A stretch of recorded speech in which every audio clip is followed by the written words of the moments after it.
Saviez-vous que le premier détournement d'avion du pays a débuté chez nous, au Nouveau-Brunswick, à Saint-Jean?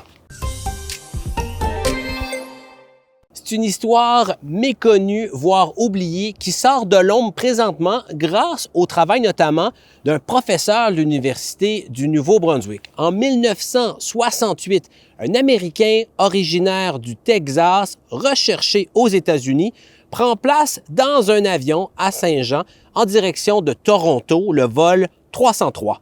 À l'époque, c'est très facile de dissimuler une arme puisque la sécurité était presque inexistante dans les aéroports. This man approached or barged into the cockpit, pushing the stewardess ahead of him with a gun in his hand. And all of a sudden he got up and I thought, that's kind of strange.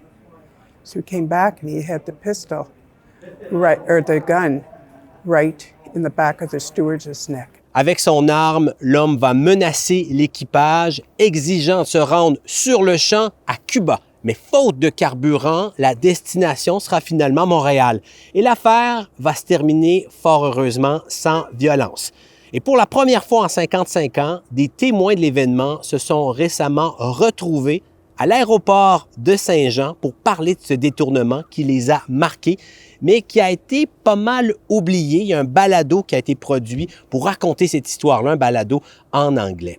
Ce genre de détournement est fort heureusement pas mal moins courant de nos jours puisqu'il y a vraiment beaucoup de sécurité dans les aéroports et les avions à présent. C'est pas comme dans les années 60.